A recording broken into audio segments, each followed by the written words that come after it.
Cohen from Khan. Mr. Secretary, thank you for that. Prime Minister Netanyahu has been pretty vocal in his objection to the JCPOA. Did those remarks encourage or deter the U.S. from returning to the JCPOA? And speaking of the Iran deal, is it a matter of weeks before the U.S. will return to the agreement? Thank you. Let's start with this.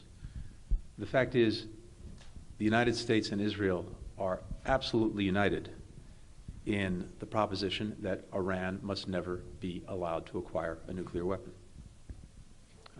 We share exactly the same goal. It's no secret that we sometimes have our differences with regard to the best way to achieve that goal, and that's what allies and partners do. We work together to try to find the best way to achieve a common objective.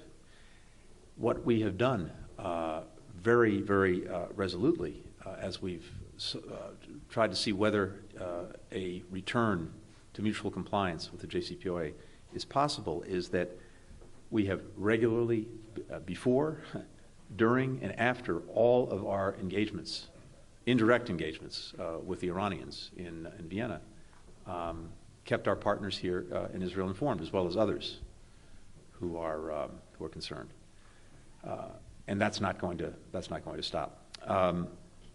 Let me add this: the JCPOA, I think, accomplished something very important, and that is it cut off all of Iran's pathways to produce fissile material for a nuclear weapon on short order. And it pushed the so-called breakout time, the amount of time it would take Iran to develop that material for a nuclear weapon, to beyond a year. It was the most heavily monitored and verified agreement in the history of arms control. Our experts said that Iran was abiding by its commitments under the agreement. So did international experts. And as a result, the challenge that both the United States and Israel were focused on, the prospect of Iran getting to the point where it could have a fissile material for a nuclear weapon or produce it on very short order, we took that off of the field, and I think that was an important development.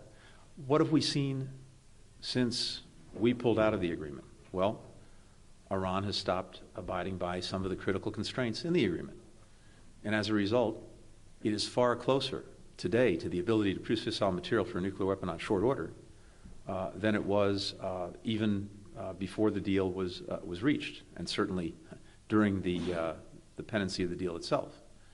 And so I think that only underscores the importance and indeed urgency in seeing if we can get Iran back into compliance with the agreement, to put Iran back in the nuclear box that the deal constructed.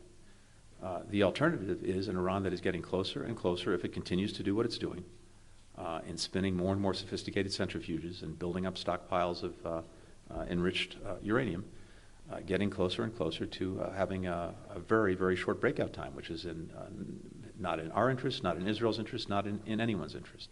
So that's why we're working to see if we can get back into mutual compliance. We've said all along that that would be a first step, that we also would seek to try to make the agreement longer and stronger, and also to deal with other issues and other challenges posed by Iran, to include its support for terrorism, its support for destabilizing proxy groups in countries throughout the regions, proliferation.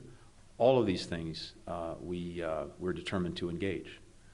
But the first thing we're trying to achieve is to, as I said, put the nuclear problem back into the box that we constructed and that was strong, solid, and doing what we needed to do. Now, we're engaged, or we're about to engage in, I think, the 5th round of discussions in Vienna, and we still don't know the answer to the most important question, which is whether Iran is actually willing and able to make the decisions it needs to make to come back into full compliance. The jury is still out, and we will see whether or not Iran makes that decision.